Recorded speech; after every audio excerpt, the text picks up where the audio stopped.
আজানের পর একবার বদ্ধ কোঠার ঘরে এলো উড়ান। তাই এবার স্বামীর লাশের পাশে বসে রয়েছে, ঠিক যেন জড় বস্তুর ন্যায়। আজানের চোখ গলে রক্ত পড়ছে, বুকের ভেতর সেই রূপার কাঠি ঢোকানো। উড়ান ঘরে প্রবেশ করেই চমকিত স্বরে ডাকল, আবা। তাই বা তাকালো, তার চোখে কি বেদনা নাকি অন্য কিছু। উড়ান বুঝল না সে ভাষা। তাই বা হাত ইশারায় ডাকতে উড়ান ভাইয়ের লাশের কাছে এসে বসল। আপা, ভাইজান, ভাইজানের কি হয়েছে আপা? তাই বা কথা বলল না, উত্তরে কেবলই খানিক মলিন হাসল। উড়ান ঘরে চোখ বুলালো, ইফরা কোথাও নেই। রক্ত চোখে প্রশ্ন করল, আমার প্রিয়তমা কোথায় আপা? পালিয়েছে। উড়ান অবাক কণ্ঠে আওড়ালো, পালিয়েছে? জি। উড়ান অপেক্ষা করল না, তার সন্দেহ ইফরা খুন করে পালিয়েছে। সে উঠে দাঁড়ালো, একটু অপেক্ষা না করে ঘর ছেড়ে বেরিয়ে গেল। তাই বা তার যাওয়ার পানে তাকিয়ে কেবলই হাসল। ছুটতে ছুটতে হাঁপিয়ে উঠেছে ইফরা। কোথায় ছুটছে জানা নেই। জঙ্গলের পথ পেরিয়ে নদীর ওই পার ছোট এক গ্রাম। তার কি গ্রামে যাওয়া উচিত? উচিত, 100 বার উচিত। তার বাঁচতে হবে। ওই লোকটার সন্তান তার গর্ভে, তাকে বাঁচাতে হবে। পা দুটো ভেঙে আসছিল ইফরার। জঙ্গলের পথে ছুটে আসছে উড়ান, চেঁচিয়ে ডাকছে, প্রিয়তমা। ইফরার কানে বাজল বোধহয় সেই ডাক। না, এটা ভালোবাসার ডাক নয়, এক অমানুষের ডাক। ইফরা হাঁপিয়ে যাওয়া শরীরটা টেনে টেনে আবারও ছুটল। ডিঙ্গিতে পার হতে হবে তাকে, নদী পার হতে হবে। সাঁতরে পার হবার শক্তি অবশিষ্ট নেই তার। ব্যতিক্রম, ঘাটে এক ভাঙাচোরা নৌকা রয়েছে। ইফরা কোনো এক ইফরা কোনো প্রকারের নৌকার কাছে এলো, হাফ ছাড়ল। পেটের নিচে ভীষণ ব্যথা করছে তার। নৌকাতে বসার আগে ঘাটের পাশে এক বাঁশ টেনে ভাঙল। নৌকা চালাতে পাশ কাজে লাগাবে সে। উড়ান ছুটছে। জঙ্গল পেরোনোর আগে হঠাৎ কোমরের লোডেড পিস্তল পড়ে যায় তার। থমকে দাঁড়ালো সে। গাছের উপর থেকে আবারও পিস্তল তুলে ছুটতে লাগলো। ততক্ষণে নদী পার হয়েছে ইফরা। বালুর চর পেরিয়ে চরের বস্তির দিকে ছুটছে। ক্লান্ত দেহটা সবর চাইছে, গলা শুকিয়ে আসছে তার। দেহটাকে টেনে টেনে গ্রামের দিকে ছুটল। আরাধ্যের কাছে খবর পৌঁছেছে চেয়ারম্যানের লোক। বেলা তখন 10টা। আজ কেস কোর্টে ওঠার কথা, তবে তার আগেই থানা থেকে আসামি হাফিস হয়েছে। রেজা, আরাধ্য, কাব্য, তিনজনেই লাপাত্তা।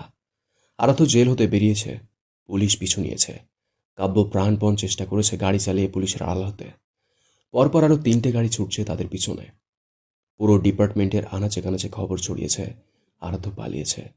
কেস মজবুত, এই কেসের জামিন হবার নয়। প্রায় 2 ঘন্টার মাথায় কাঁচা গলির পথ নিয়েছে কাব্যের গাড়ি। এদিকে গাড়ি ঢোকানোর পথ নেই। মোড়ের শেষ মাথায় গাড়ি রেখেই ছুটছে 3জন। জঙ্গলের পথটায় একদম নিরাপদ তাদের পালানোর। রেজা ছুটছে প্রথমে, দ্বিতীয় স্থানে আরাধ্য এবং শেষ অবস্থানে কাব্য। জঙ্গলের পথে সে 2 ভাগে ভাগ হলো 3জন। রেজাকে থামালো আরাধ্য। হাতে একটা ছোট সেলফোন দিয়ে খন্দকার বাড়ির পথে পাঠানো হলো তাকে। আরাধ্য ও কাব্য জঙ্গলের পথে ছুটল। প্রথমেই খন্দকারের বদ্ধ কুঠির দিকে নজর বুলালো তারা। সেদিকে বন্তি নেই। আরাধ্য গা ঢাকা দিল জঙ্গলের পথেই। কাব্য সঙ্গী হলো তার। ইফরার খোঁজ প্রয়োজন, ভীষণ রকমের প্রয়োজন। গ্রামের এক কুটিরে আশ্রয় পেয়েছে ইফরা। মহিলাকে চেনে না, এটা পল্লী, নিষিদ্ধ পল্লী। তবে মহিলা ইফরার ক্লান্ত শরীরটাকে ধরে ধরে ঘর অব্দি নিয়ে গিয়েছে। ইফরা বলল, আমাকে কিছু খাবার দিবেন আম্মা, আমার গা গুলিয়ে আসছে। মহিলা করুণ গলায় ডাকল, বৌরানী। ইফরা চমকিত হলো। বিপদের ভয় যেন আরো আঁকড়ে ধরল তাকে। ইফরা জিজ্ঞেস করল, কে আপনি? মহিলা হাসল, আমায় তুমি চিনবে না মেয়ে, তবে আমি তোমার আপন। আপন হলেও পরিচয় প্রয়োজন। মহিলা হাসল, কোন পরিচয় নেবে মেয়ে? এই পল্লীর সর্দারনির নাকি এর বাহিরের? ইফরা খানিক ভাবুক হয়ে বলল, দুটোই। আগে খেয়ে নাও, ক্লান্ত তুমি। আগে পরিচয়। মহিলা তাচ্ছিল্য হাসল, তোমার তেজ ঠিক তোমার আম্মার মতো। কথা ঘোরাবেন না। বিলাসী আমি, এর বাইরে আর কোনো পরিচয় নেই আমার। এবারেও মিথ্যা ওড়াচ্ছেন? বিলাসী অবাক হলো, কেন বলো তো? ইফরা খানিক গা এলিয়ে বসল, পেটের উপর আলগোছে হাত রেখে বলল, খানিক আগেই বলেছেন দুটো পরিচয়। বিলাসী আবারও হাসল। প্রথম পরিচয় হারিয়েছি বহুদিন আগে, তবুও শুনতে চাইছো কেন? যদি সেটা আপনার প্রথম পরিচয় হয়, তবে ওই পরিচয়ে আপনি পরিচিত। নই। ইফরা জিহ্বা দিয়ে মারি আটকাল। তবুও জানতে চাই। অপরাজিতা মেজবা। ইফরা খানিক চমকালো কিনা সঠিক বোঝা গেল না, তবে সে বিলাসীর পা থেকে মাথা অব্দি ভালো করেই দেখে বিড়বিড় করে আওড়ালো, মীরবাড়ির ছোট গিন্নি? বিলাসী পান সে মুখে বলল, বসো মেয়ে, খাবার আনছি। খন্দকার বাড়ির পথ পেরিয়ে রেজা ঢুকলো মীর বাড়ির পথে। ঘন জঙ্গল পেরিয়ে কালকুঠরির গোপন পথে মীর বাড়িতে ঢুকেছে সে। রায়সা জানলার ধারে বসে কিছু একটা ভাবছিল বোধহয়। তড়ি ঘড়িতে ঘরে ঢুকলো রেজা। ব্যস্ত হাতে ঘরের দরজা লাগিয়ে ডাকল, রাই। রায়সার ধ্যান ভাঙল। ছুটে এসে আছড়ে পড়ল রেজার বুকে। খানিক্ষণ পরে ডুকরে কেঁদে উঠল সে। আপনি এসেছেন? এসেছেন আপনি? রেজা হাত রাখল তার কিশোরী বউয়ের মাথায়। আমায় তো ফিরতেই হতো রাই। রায়সা বুক হতে মাথা তুলল। রেজা জখমকৃত মুখে হাত বুলিয়ে পড়ল, ও। রায়সা বুক হতে মাথা তুলল। রেজার জখমকৃত মুখে হাত বুলিয়ে পড়ল, এত দেরি করলেন কেন আপনি? রেজা দ্রুত ভঙ্গিতে রায়সার ললাটে চুমু খেল। পুলিশ খুঁজছে রাই, বৌরানী লাপাত্তা। সব মিলিয়ে তোমার প্রশ্নের উত্তর করার সময় নেই। রায়সার কান্নার জোর বৃদ্ধি পেল। আপা বোয়াতি বাজে ছেলে, এই অবস্থায় আমার আবার কিছু হবে না তো? রেজা অবাক কণ্ঠে জিজ্ঞেস করল, কি বলছো? সঠিক বলছি, আপা পোয়াতি। রেজা খুশি হবে নাকি দুঃখ প্রকাশ করবে জানা নেই তার, তবে সে নিশ্চিত বৌরানীর কিছু হলে আরাধ্যকে সামলানো যাবে না। রেজা বলল, দুটো ভাত হবে রাই? বড্ড খিদে পেয়েছে আমার, দাও না দুটো ভাত। রায়সা ব্যস্ত গলায় বলল, খানিক অপেক্ষা করুন বাজি ছেলে, আমি আনছি। পুলিশের গাড়ির সাইরেন বাজল। রায়সা ভাত আনতে পা বাড়ানোর আগেই রেজা বলল, খিদে বোধহয় শরীর অচল হয়ে উঠবে এবার। তোমার হাতের ভাত আর গেলা হলো না রাই। রায়সার বুকে মোচড় কাটল। রেজা বলল, আমায় যেতে হবে রাই। একটুখানি অপেক্ষা করুন। পুলিশের গাড়ি প্রায় সদরের কাছে এসে পড়েছে বোধহয়। রায়সা কয়েকটা শুকনো বিস্কুট সাথে এক বোতল পানি হাতে ধরিয়ে দেয় রেজার। রেজা পরক্ষণেই আবারও রায়সা ললাটে চুমু খেয়ে ছুটতে নিলেই আটকে দিল রায়সা। আছড়ে পড়ল রেজার ঠোঁটের উপর। রীতিমতো যুদ্ধ করল রেজার ঠোঁটের উপর, কামড়ালো মূলত। পুলিশ সদর দরজার কাছে আসার আগেই বাড়ি ত্যাগ করল রেজা। ইফরাকে খাইয়ে খানিক বিশ্রাম নেওয়ার সুযোগ করে দিলেন বিলাসী। প্রায় সন্ধ্যা নামার আগেই ঘুম ভাঙল মেয়েটার। বিলাসী এসে পাশে বসল। শরীর কেমন লাগছে মেয়ে? প্রতি উত্তরে কেবলই মলিন হাসল ইফরা। বিলাসী একটা ছোট সেলফোন বের করে হাতে দিল ইফরার। ছোট নবাব জেল পলাতক, আমার ছেলের কাছে খবর পেলুম, একখান কল করে দেখো। আজ বোধহয় বিপদ ঘাড়ের উপরে আসার দিন ইফরার। আর তো জেল পলাতক কথাখানি কেবলই কানে বেজেই চলেছে তার। তবে লোকটাকে তার প্রয়োজন, ভীষণ প্রয়োজন। আর তো একবার বলেছিল সে না থাকলে এই সমাজ থেকে ছিঁড়ে খেতে চাইবে। হচ্ছে তাই আজ তার সন্তানকে বাঁচাতে কত লড়াই করতে হচ্ছে তার। ইফরা কি এত সাহসী নাকি? ইফরা কাঁপা কাঁপা হাতে আরাধ্যের নাম্বার ডায়াল করল। দুবার বেজে বেজে কেটে গেল কল। তৃতীয়বারে রিসিভ হলো। দুপাশেই কেউ কথা বলছে না। ইফরা নিঃশ্বাস ছাড়ল।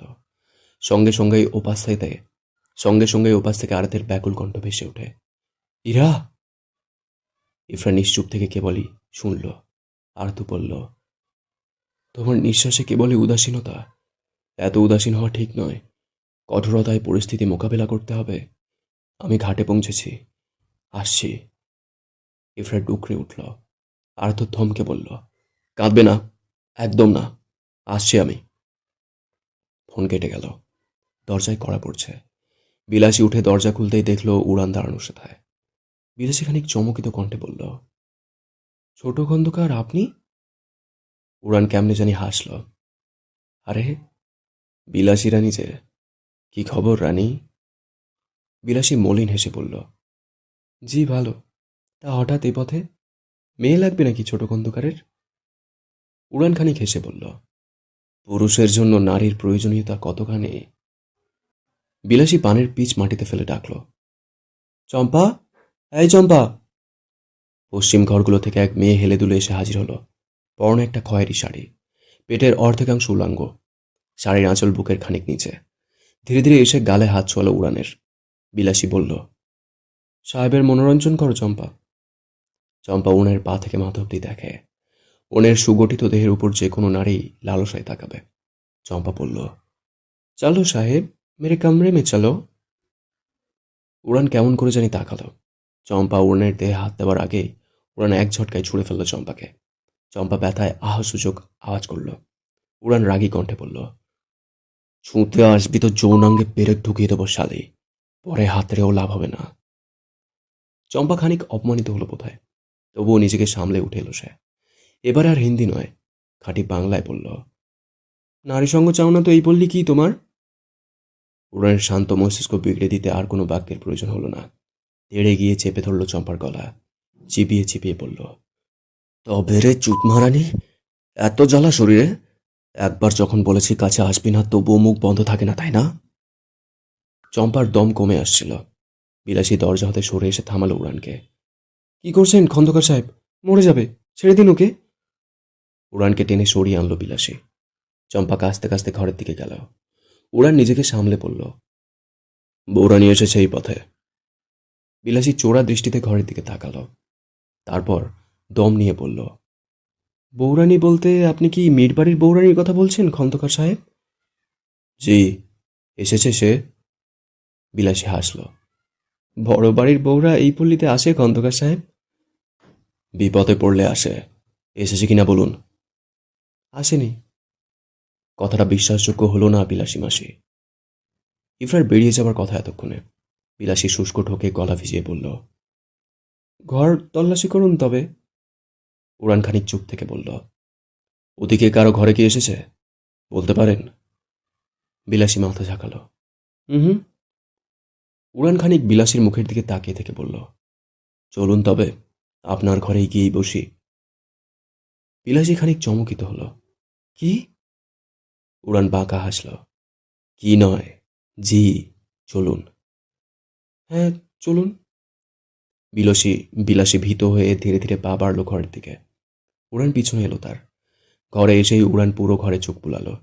ইফরা কোথাও নেই। বিলাসী হাফ ছাড়ল। মেয়েটা পালাতে পেরেছে বোধ হয়। বিলাসীর ঘরের পূর্ব দিকে এক দ্বিতীয় দরজা রয়েছে। এদিকটা পুরোটাই ঘাটের দিকে যায়। উড়ানের চোখ দরজার দিকে পড়তেই সে আর দাঁড়াল না। এক মুহূর্তে ছুটে বেরিয়ে গেল ঘর ছেড়ে। চারদিকে মাগরিবের আজান পড়ছে। আরাধ্য, কাব্য দুজনেই সাঁতরে ঘাট পার হয়েছে। ভেজা কাপড়ে ঘাটে আসতে নজরে পড়ল ইফরার দিকে। আরাধ্য ছুটে গেল সেদিকে। তবে তার চোখ জোড়া আবদ্ধ হলো উন্মাদের মতো ছুটে আসা উড়ানের উপর। উড়ান পিছনে আসছে ইফরার। আরাধ্য গিয়ে ইফরাকে ধরল। ইফরা ঘন ঘন দম ছাড়ছে। নিঃশ্বাস নিতে কষ্ট হচ্ছে মেয়েটার। আরাধ্য তাকে বুকের সাথে চেপে ধরল, যেন ছাড়লেই কোথাও পালিয়ে যাবে মেয়েটা। ইফরা ব্যস্ত গলায় বলল, চলুন, চলুন, পালাতে হবে। উনি উনি উন্মাদ, শেষ করে দিবে সব। আরাধ্য বুঝল না ইফরার কথা। আরাধ্য প্রশ্ন করল, হয়েছে কি ইরা? উড়ান বোধহয় এই সময়ে আরাধ্যর আগমন মোটেও আশা করেনি। খানিক দূরে থেমে গেল সে। ইফরা আবার বলল, আপনি পালিয়েছেন কেন? তুমি বলো কি হয়েছে। ইফরা নিঃশ্বাস নিতে পারছে না। আরাধ্যর মুখে মুখ লাগিয়ে খানিক শ্বাস দিল মেয়েটার। উড়ানের সহ্য হলো না হয়তো। হাওয়াতে গুলি ছুড়ল সে। আরাধ্য চমকিত হয়ে সরে দাঁড়ালো খানিক। কাব্য নিজের রিভলভার বের করে তাক করলো উড়ানের দিকে। উড়ান গা দুলিয়ে হাসল। অপরাধীকে বাঁচাচ্ছেন অফিসার? কাব্য দাঁতে দাঁত চেপে বলল, সে অপরাধী হলে আপনিও সমান। উড়ান গুলি ছুড়ল, তবে গুলি মিস হলো। বিপরীতে কাব্য গুলি ছুড়ল, সেটা মিস হবার নয়, একদম বাম হাতের মাংস ছুঁয়ে গেছে গুলিটা। অথচ ব্যথার বিন্দুমাত্র ছাপ প্রকাশ পেল না উড়ানের মুখে। উড়ান হাসছে। কাব্য খানিক অবাক হয়ে অন্যমনস্ক হতেই উড়ান ঠিক কাব্যের হাতেই সই গুলি করল। মুহূর্তেই হাতের রিভলভার মাটিতে পড়ল। আরাধ্য ছুটে গিয়ে কাব্যকে আগলে নিল। এবারে উচ্চস্বরে হেসে উঠল উড়ান। দ্বিতীয় দফায় আরাধ্যের দিকে পিস্তল তাক করল সে, তবে গুলি চালালো না। তার কানে বাজল ইফরার মিনতি ভরা কণ্ঠ, না, গুলি চালাবেন না খন্দকার সাহেব, থেমে যান, শুনুন।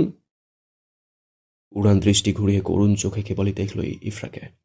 নিঃশব্দে খানিক মুচকি হেসে বলল, এত ব্যাকুলতা কেন প্রিয়তমা? শুধুমাত্র সে তোমার স্বামী বলে? ইফরা বলল, আপনি শুনুন আমার কথা, ওটা চালাবেন না, শুনুন। উড়ান বালির উপর মাথা চেপে বসে পড়ল। ইফরার এত ব্যাকুলতা কেন ওই মীর বংশের উপর? সে হাঁটু ভাঁজ করে রেখে এবারে গুলি তাক করল ইফরার দিকে। আরাধ্যের বুকে মোচড় খাল যেন। সে কাব্যকে ছেড়ে ইফরার কাছে আসতে নিলেই উড়ান ঠিক আরাধ্যের পায়ে গুলি চালালো। ইফরা আঁতকে উঠল, তার চোখ উপচে পানি পড়ছে। উড়ান কাতর গলায় বলল, তুমি কাঁদছো প্রিয়তমা? কেন কাঁদছো? ভালোবাসো বলে কাঁদছো তাই না? কই, আমিও তো তোমাকে ভালোবাসলাম। কখনো এভাবে আমার জন্য তো কাঁদলে না। উড়ানের কথা শুনল না ইফরা। আরাধ্যের দিকে ছুটতে গেল সে। উড়ান আদেশের গলায় বলল, ছুটবে না একদম, কাছে না, ওদিকে আর এক পা বাড়াবে না। ওকে সারেন্ডার করতে বলো, নয়তো মনে রেখো তুমি আমার না থাকলে কারো হতে পারবে না। ছুটবে না, তবে আমি তোমায় আঘাত করব। ইফরা দাঁড়ালো না, সে ছুটছে আরাধ্যের দিকে। উড়ান গুলি তাক করছে। আরাধ্য সেদিকে খেয়াল করতেই চিৎকার করে উঠল, গুলি চালাবি না উকিল, একদম গুলি চালাবি না। আমার ইরার কিছু করবি না তুই। আমি সারেন্ডার করব, দেখ, এখনই করব, এই কথা দিচ্ছি। আরাধ্য কাব্যর দিকে তাকালো। এই অফিসার, হ্যান্ডকাফ লাগা, জলদি লাগা। পরক্ষণে ইফরার দিকে তাকালো। ইফরা তখনও ছুটে আসছে। আরাধ্য থমকে বলল, আমার কসম থমকে যাও ইরা। ইফরার পা থেমে যাওয়ার আগেই উড়ন্ত এক গুলি এসে লাগলো ইফরার গায়ে। পরপর 3টে গুলি 3 স্থানে লাগলো তার। আরাধ্য চেঁচিয়ে ওঠে, এই শালা। পরক্ষণে ইফরার দিকে তাকালো। আচ্ছা, ইফরা মাটিতে লুটিয়ে পড়ছিল। শেষবার কাতর এক দৃষ্টিতে উড়ানের দিকে তাকাতে ঠিক 4র্থ নাম্বার গুলি এসে ইফরার পেটে লাগলো। এবার আর অপেক্ষা করতে পারল না। আরাধ্য মাটিতে পড়ে থাকা রিভলভার হাতে তুলে সবকটা গুলি ঠিক উড়ানের বুকের সই মারল। উড়ান হাসতে হাসতে লুটিয়ে পড়ল মাটিতে। শেষ চাহনিতে কেবল ইফরার প্রতিচ্ছবি ভাসছে। মাটির বুকে পড়তেই মাটি খামচে ধরল। শেষ বাক্যে কেবলই বলল, এ পৃথিবীতে থাকো তুমি, আমি চলছি প্রিয়তমা। আরাধ্য রক্তাক্ত পায়ে ছুটে এলো ইফরার কাছে। ইফরার ছোটখাটো দেহটা নেতিয়ে পড়ার আগেই মাথাটা কোলে তুলে নিল সে। ঘাটের ওপারে পুলিশ এসে পৌঁছেছে। কাব্য ভয়ার্ত চোখে সেদিকে দেখল। ওপারে নৌকা নেই। পুলিশ পৌঁছাতে খানিক দেরি হবে। আরাধ্য ইফরার গালে হাত রেখে ডাকল, ইরা, এই ইরা। ইফরার প্রায় নিঃশ্বাস কমে আসছে। আরাধ্য কাঁপা কাঁপা কয়েকবার ইফরার প্রায় নিঃশ্বাস কমে আসছে। আরাধ্য কাঁপা কাঁপা হাতে কয়েকবার ঝাঁকুনি দিল দেহটা। একবার হেঁচকি তুলে ইফরা তাকিয়ে হাসল।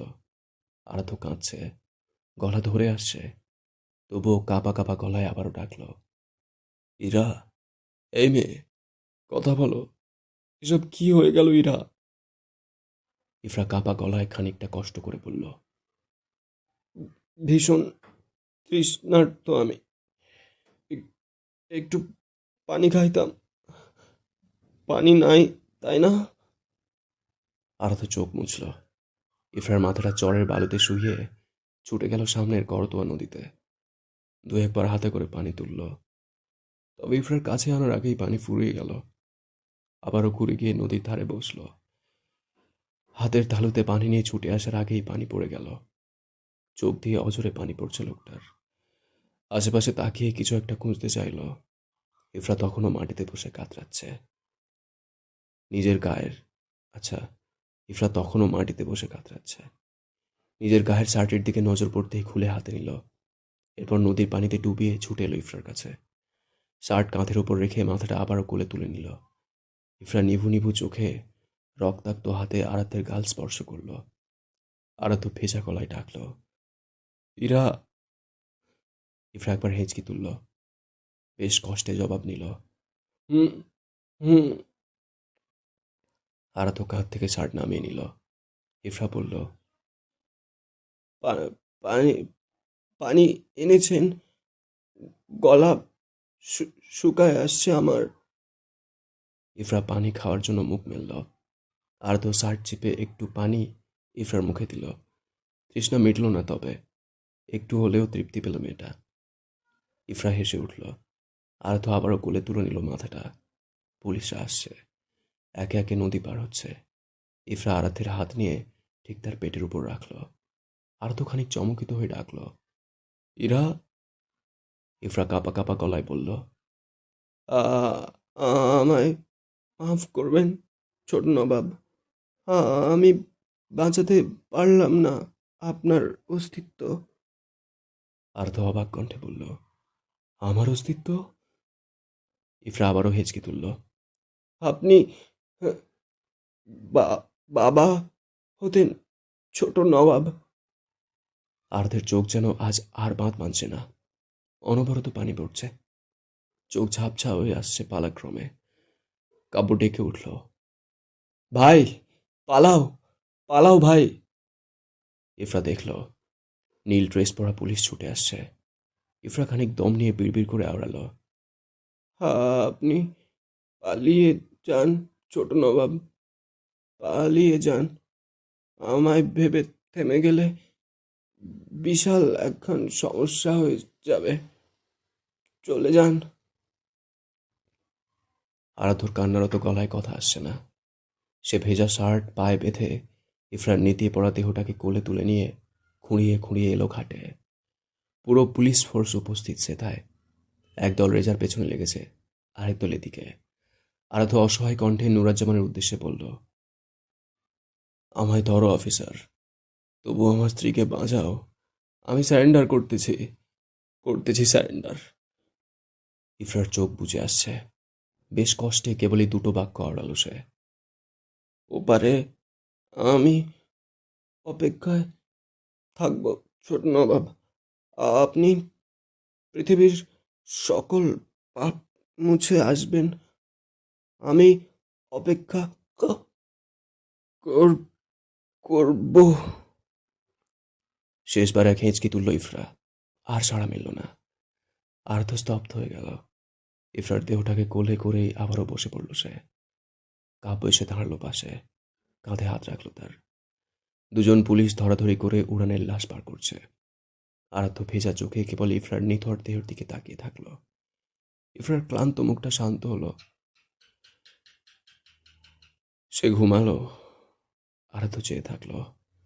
তার বুকে ক্ষতবিক্ষত হয়ে রক্ত ঝরতে শুরু হয়েছে।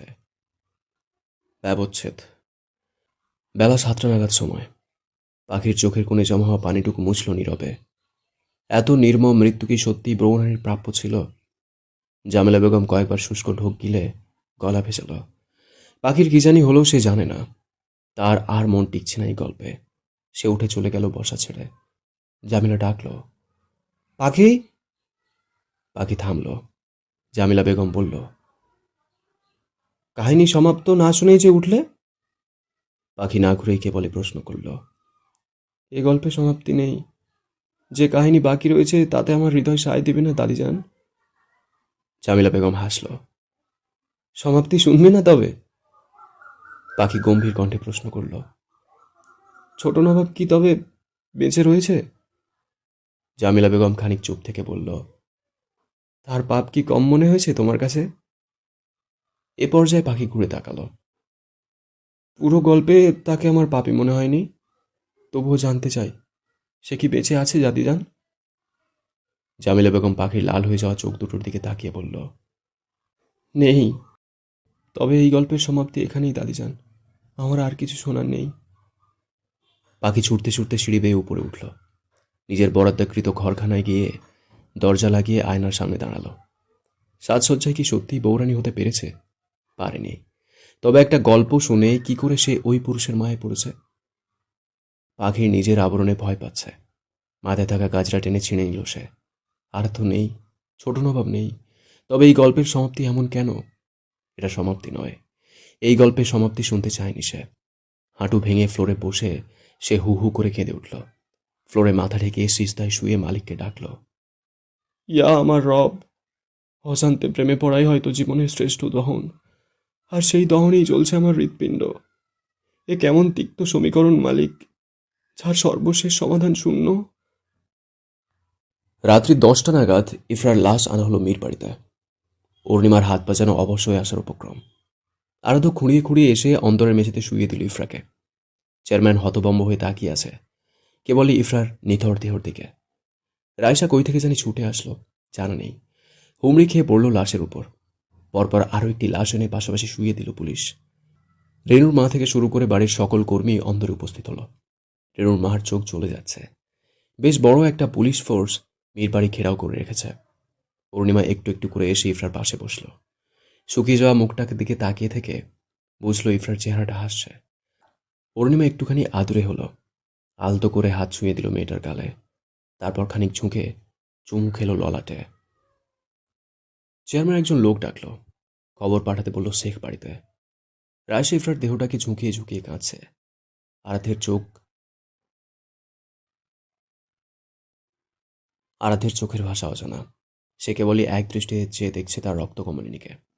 রায়শা কেঁদে কেঁদে ডাকলো, ও আপা, আপা রে, এই আপা, তুই ওভাবে শুয়ে কেন আছিস? এই আপা দেখ না, তাকা, ও আপা। ইফরা কথা বলল না। রায়শার বুকে বড় একটা পাথর চাপা পড়ল। সে আবারও ডাকলো, ও আপা, শোন না, দেখ, তুই এভাবে ঘুমাইলে কিন্তু আম্মা এবার আমাকে বকবে। কে বাঁচাবে তখন? আপা রে। ইফরা কথা বলছে না। রায়শার যেন ঘটনা ঠিক বিশ্বাস হচ্ছে না, আবার সহ্য হচ্ছে না কিছুই। তার আপা এত শান্তির ঘুম ঘুমাতে পারে না, একদমই পারে না। অবহেলায় পড়ে রইল উড়ানের লাশ, অথচ তার জন্য কাঁদার কেউ নেই। অরুণিমা খানিক ফ্লোরে মাথা ঠেকিয়ে একটু শুয়ে কেবলই দেখছি ইফরার লাশ। লাশ, হ্যাঁ লাশ। আমরা মৃত্যুর পরে সবার আগে আমাদের পরিচয় হারাই, পছন্দের নাম হারাই। অরুণিমা হু হু করে কেঁদে উঠল। প্রেসারের রোগী চেয়ারম্যান, তার শরীর ঘেমে উঠছে। ইফরার অনাকাঙ্ক্ষিত মৃত্যু কি তাকে সত্যি মুক্তি দিতে পারল না। তবে এই মেয়ের মৃত্যু তাকে এত ভাবাচ্ছে কেন? চেয়ারম্যান বুঝল তার চোখের কোণে পানির ফোঁটা। কি আশ্চর্য, সে কাঁদছে। এমনটা হবার কথা নয়। রেজা পালাতে পারেনি। কাব্যের কাছে খবর পেয়েছে বৌরানী নেই। সদর দিয়ে প্রবেশ করল সে। টলতে টলতে এসে আরাধ্যের পাশে বসল। পুলিশ বোধহয় খুবই খুশি হলো। দুজন ক্রিমিনালকে খুঁজতে তাদের আর বেগ পোহাতে হবে না। কাব্য এসে বসল এক পাশে। নুরুজ্জামান দাঁড়িয়ে দাঁড়িয়ে পুরো পরিস্থিতি পর্যবেক্ষণ করছে। পূর্ণিমা ইফরার গালে হাত রাখল। এভাবে কিভাবে পালালে মেয়ে তুমি? তোমায় বলেছিলাম আমার ছেলের তুমি ছাড়া কেউ নেই। আমার ফাইয়াজ তুমি ছাড়া চলতে পারবে না। তুমি সাথে থাকবে না বলে দায়িত্ব এড়িয়ে পালালে, তাই না? পূর্ণিমার নাক টানল। না, না, তোমার কৃতকার্য এখনো শেষ হয়নি। আমার দেওয়া দায়িত্ব তুমি সম্পূর্ণ করনি বৌরানী। তুমি এভাবে শুয়ে থাকতে পারো না। কিছু হয়নি তোমার। রেজা সরল চোখে তের থেকে ডাকল, ভাবি, ও ভাবি। দুইবার ডেকে আবারও খানিক মুচকি হেসে বলল, আপনি হাসছেন তাই না? দেখুন আমিও হাসছি। ভাবছেন তো এই ছেলে হঠাৎ ভাবি কেন ডাকছে? সে তো সবসময় বৌরানী ডাকতো, আজ হঠাৎ ভাবি কেন? রেজা বলল, ভাবির স্থান নাকি মায়ের পর? আপনিও তো আমার সম্মানের স্থান। আজ মনটা চাইলো ডাকতে, ডাকলুম। আপনি না আমারে ভাই ডাকেন, আজ একখানা আবদার করি শুনেন। আপনি এমনি শুয়ে থাকেন না, দেখেন সবাই কইতেছে আপনি ঘুমাইছেন। আমি জানি আপনি ভাইয়ের উপর রাগ করছেন, উনি বকছে তাই না? আচ্ছা, এইবারের মতো আমার কথা শুনেন। ও ভাবি, ওঠেন না। ইফরা নড়ল না। চেয়ারম্যান আর বসে থাকতে পারল না। ধীরে ধীরে হেঁটে আসলো ইফরার কাছে। পরনের সাদা লুঙ্গিটা মেঝে ছুঁয়ে আসছে। ইফরার পায়ের কাছে গিয়ে বসল সে। দেহের ভর কমে আসছে, কেমন জানি অবশ হয়ে আসছে সব। চেয়ারম্যান নেশাগ্রস্তের মতো গিয়ে ইফরার বালুযুক্ত পায়ে চুমু খেল। তার আজ ঘৃণা লাগলো না, অস্বস্তি লাগলো না। সাদা শাড়ি রক্তস্রোতে লাল বর্ণ ধারণ করছে। চেয়ারম্যানের চোখ ভেসে উঠল। মেয়েটার এই মীর বাড়িতে পদচারণ, চেয়ারম্যানের প্রতিটি ছোট ছোট যত্ন, সেসব মিথ্যা নয়। চেয়ারম্যান অপরাধী, আজ স্বীকার করতে কোনো দ্বিধা করল না। কাঁপা কাঁপা হাতে ইফরার পাজোড়া জড়িয়ে ধরে হাউমাউ করে কেঁদে উঠল সে। কঠোর চেয়ারম্যান আজও কাঁদছে। কঠোর চেয়ারম্যানও আজ কাঁদছে। কি নিয়তি! সারা জীবনের অত্যাচারী লোকটা আজ কি তবে আত্মসমর্পণ করলো ইফরার নিকট? করলো বোধহয়। চেয়ারম্যান কেঁদে কেঁদেই বলল, আম্মা, ও আম্মা, আমার গৃহের লক্ষ্মী আপনি, আমার কথা শোনেন, শোনেন আম্মা, আমি ডাকছি আপনারে, ওঠেন। ও আম্মা, আপনার প্রতিশোধ কিন্তু শেষ হয় নাই। শোনেন, আমিও পাপী, আপনি ওঠেন। যা শাস্তি দেবেন আমি মাথা পাইতা নিব। দেখেন, আপনি হাসাতে আমার গৃহ পরিপূর্ণ হয়েছিল।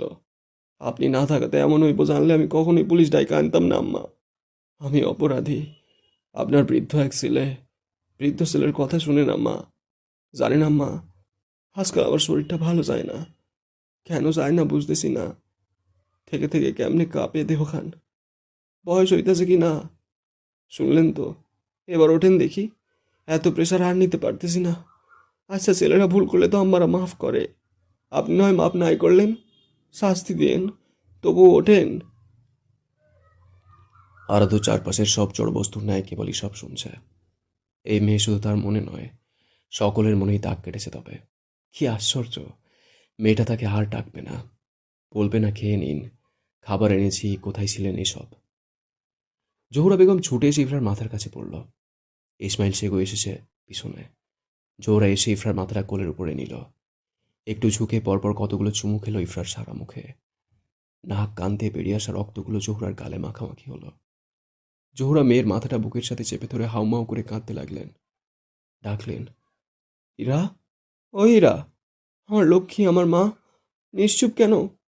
আমি তোকে প্রতিশোধ নিতে নিষেধ করেছি, তার মানে কি তোর ছুটি হয়ে গেছে? আমি তোকে ছুটি দিইনি। তুই কি ফাঁকিবাজ হয়ে গেছিস ইরা? আমার কথা শুনবি না? তোকে প্রতিশোধ নিতে নিষেধাজ্ঞা দিয়েছি বলে যদি ঘুমিয়ে থাকিস তবে এটা ভুল। ওঠ, ওঠ, আয়, তোকে প্রতিশোধ নিতে হবে।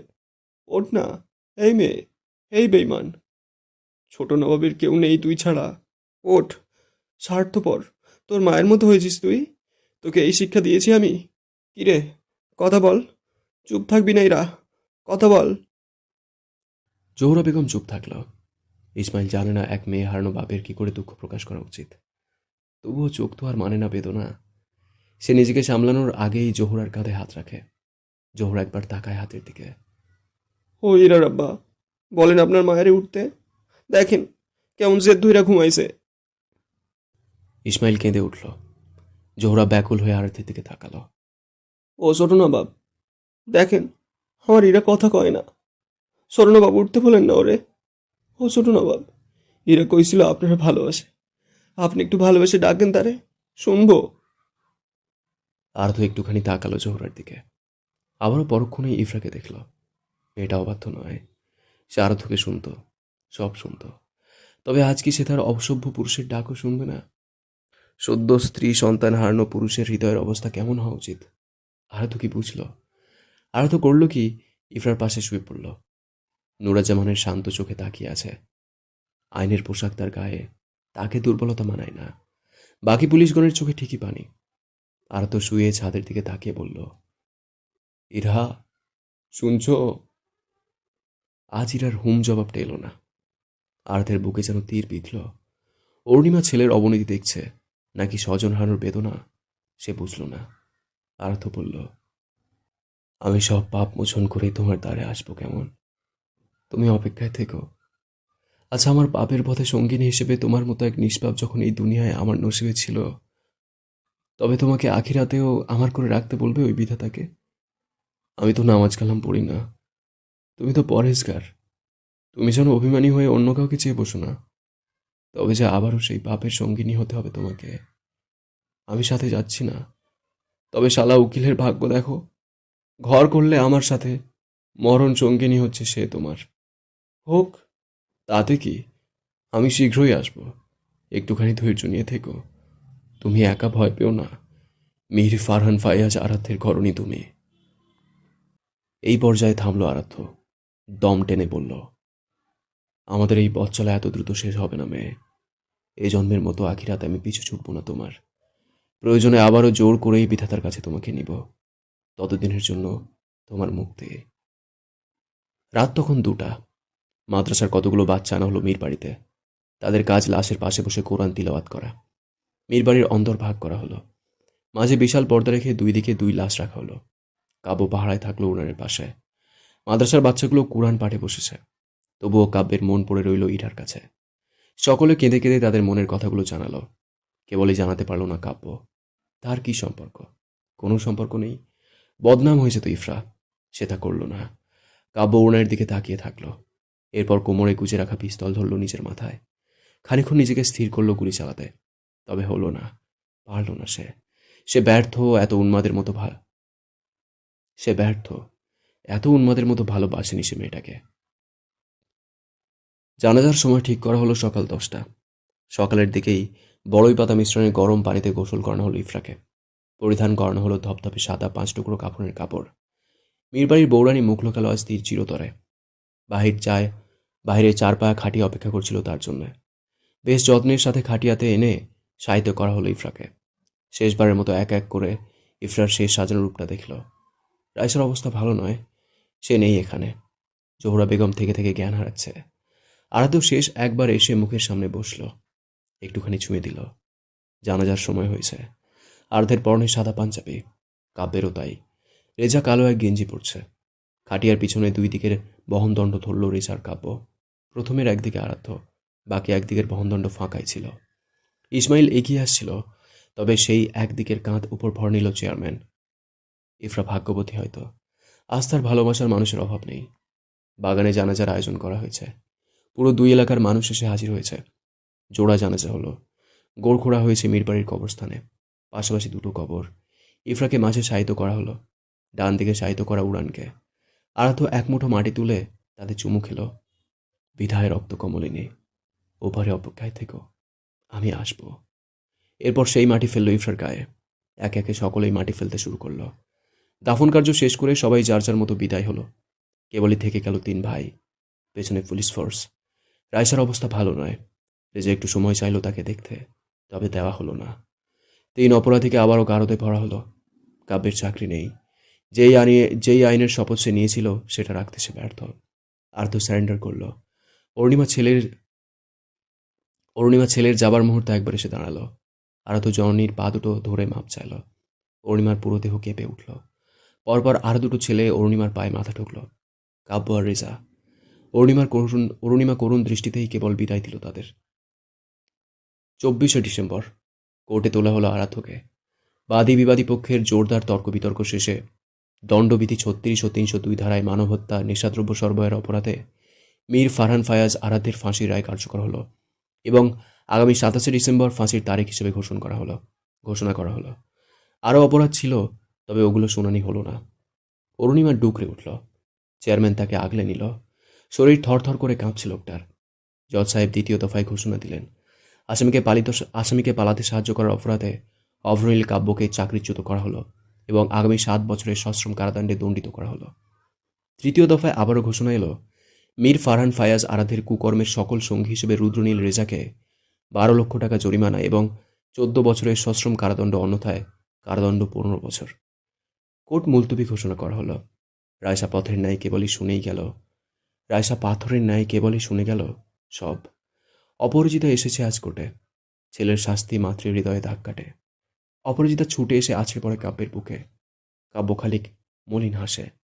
রেজা যাবার আগে একবার এলো রায়সার কাছে। ললাটে একটা গাঢ় চুমু খেলো মেয়েটার। রায়সা শক্ত গলায় কেবলই বলল, আমি অপেক্ষায় থাকবো বাজে ছেলে, আপনি মুক্ত হয়ে ফিরুন। রেজার বোধহয় এতেই তৃপ্তি। পূর্ণিমার দেহ চলছে না। রায় ঘোষণার পরেই জ্ঞান হারিয়েছেন তিনি।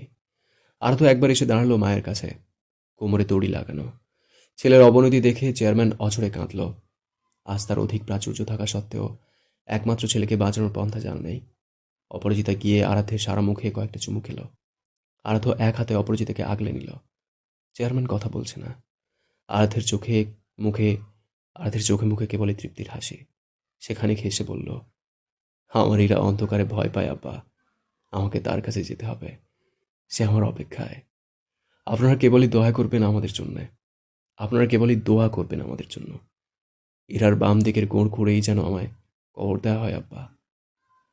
চেয়ারম্যান এক হাতে স্ত্রীকে বুকে রেখে কাঁপা কাঁপা হাতে ছেলের মুখে হাত বুলিয়ে দিল। আরাধ্য অপরিচিতার এক হাত চেয়ারম্যানের হাতে দিয়ে বলল, উনি অনেক কষ্ট করেছেন আব্বা। তার ছেলের যত্ন আমি আর আম্মা নিলেও তাকে অবহেলায় রেখেছে আম্মা। বাকি জীবনটা না হয় তাকে সাথে রাখুন। আম্মা জাগলে বলবেন এটা তার মৃত সন্তানের শেষ চাওয়া। আমি তাকে আপনাদের হাতে দিয়ে গেলাম। আর্ধখানিক থেমে বলল, স্বপ্ননীর পরিত্যক্ত রাখুন আব্বা, অন্য কোথাও আবারও বসবাস শুরু করুন আপনারা। চেয়ারম্যান কিছু হয়তো বলতো, আর্ধ থামিয়ে বলল, দয়া করে বলবেন না কেন এ কথা বলেছি। সময় শেষ। কজন পুলিশ টানতে টানতে তিনজনকে নিয়ে গেল। 27 ডিসেম্বর বেলা 12টায় আরাধ্যের ফাঁসি কার্যকর করা হলো। নুরুজ্জামান লাশ নিয়ে এলেন মীর বাড়িতে। আরাধ্যের ইচ্ছে মতো ইফরার বাম দিকে গোড় করে তাকে দাফন করা হয়েছে। সেদিন সকলেই বিদায় নিল। কেবলই থেকে গিয়েছে নুরুজ্জামান। খানিক হাত বুলিয়ে দিল আরাধ্যের কবরখানায়। মন ভরে একটু কেঁদে নেওয়া উচিত তার। দায়িত্বের ভারে ভীষণ স্বার্থপর হয়ে উঠেছে। নুরুজ্জামান কাঁদতে কাঁদতে চেঁচিয়ে উঠল, আমায় ছিঁড়ে খাও হে সীমান্তের শকুন, আমি দায়িত্বের ভিড়ে বিবেক হারানো এক মানব। এই পর্যায়ে অঝরে কাঁদলেন জামেলা বেগম। শেষটা ভীষণ বেদনাদায়ক ছিল তার জন্য। লোকটা কথা রেখেছে, তার ইরাকে সে একা ছাড়েনি। আগামীকাল ডিসেম্বরের 27 তারিখ, সেই লোকের মৃত্যুর দিন। জামিলা বেগমের যাওয়ার সময় এসেছে সে গ্রামে। সে পরিত্যক্ত স্বপ্ন নিড়ে রাত আটটার গাড়িতে পঞ্চগড়ের উদ্দেশ্যে বাসে চড়লেন জামেলা। সঙ্গী হলো পাখি। মেয়েটার শেষ ইচ্ছা তার মায়াপুরুষের কবর একটিবার সে দর্শন করবে। তার ভীষণ ইচ্ছে সে দর্শন করবে সেই ভাগ্যবতীর কবর। গাড়ি চলছিল। পাখি আর আগের মতো হাসি খুশি নেই। আরাধ্যের মৃত্যুর দাগ কেটেছে তার মনে। ব্যথা বলতে সময় লাগবে। জামিলা নিশ্চিত নয় মেয়েটা কাটিয়ে উঠতে পারবে কিনা। যে ভার সে এত বছরেও কাটাতে পারেনি, সে ভার এই মেয়ে কেমনে কাটিয়ে তুলবে কে জানে। পাখি অন্যমনস্ক থেকেই হঠাৎ প্রশ্ন করল, পুরো গল্পে আপনি কে ছিলেন দাদিজান? জামিলা খান হেসে বলল, কোনো এক চরিত্র। পাখি পাখি কথা বাড়ালো না। তার আর প্রশ্ন করতে ইচ্ছে করে না আজকাল। কেমন জানি লাগে সব। চোখ দুটো বুজে ঘুমানোর পায়তারা করল সে। ভোরের দিকে গাড়ি এসে থামলো পঞ্চগড় বাস স্ট্যান্ডে। জামিলা বেগম পাখি দুজনেই নামলো গাড়ি ছেড়ে। বহু বছর পর চেনা পথ, চেনা শহর। একটা টোটো নিল জামিলা। গাড়ি চলল সেই পরিত্যক্ত বাড়ির পথে। পাখি কল্পনায় এক এক চিনে নিতে থাকলো সেই পথ। ইফরা করুণ পরিণতির দিন। পাক্কা 3 ঘন্টার মাথায় সেই মীর বাড়ির সামনে এসে থামলো তাদের গাড়ি। জামিলা বেগম নামলে সাথে পাখি নিজেও নামল। বিশাল এক বাড়ি, তবে এটা যত্নের অভাবে আপাতত বিলুপ্ত প্রায়। জামিলা বেগম খানিক হেঁটে গিয়ে দাঁড়ালেন মীর বাড়ির কবরস্থানে। এক বৃদ্ধা কবর 3টে ঝকঝকে করে তুলেছে। পাখি ভীষণ রকমের অবাক হলো। মনে মনে প্রশ্ন জেগেছিল, কে ইনি? তবে তাকে চাপা রাখল। বৃদ্ধা চলে গেল। জামিলা গিয়ে দাঁড়ালো 3 কবরের মাঝে। তবে পাখির চোখ কেবলই আটকে আছে মীর ফারহান ফায়াজ আরাধ্য নামটাতে। পাখি গিয়ে দাঁড়ালো কবরের সামনে। আজ অকারণের চোখে পানি এলো। পাখির বড্ড ইচ্ছে হলো একটুখানি ছুঁয়ে দিতে, তবে সে দিল না। চোখের পানিটুকু মুছে নিজেকে সামলে নিয়ে বিড়বিড় করল, আলহামদুলিল্লাহ, চোখের শান্তি। তাহলে প্রিয় মানুষজন, এখানেই শ্বাসস্পর্শ উপন্যাসের শেষ। Thanks to Ifra. মারাত্মক লিখেছে ইফরা উপন্যাসটা। প্রতিটা প্লট, প্রতিটা ইনসিডেন্ট এবং স্টোরি লাইন মারাত্মক লেগেছে। জাস্ট প্রেম, প্রতিশোধ, everything is fair and lovely. তোমাদের কেমন কি লেগেছে আমাকে কমেন্ট করে জানিও। তোমাদের একটা কমেন্ট আমাকে প্রচুর মোটিভেট করে। আর নতুন একটা উপন্যাস খুব শীঘ্রই নিয়ে চলে আসবো। ততক্ষণ সুস্থ থেকো, ভালো থেকো। Thank you so much.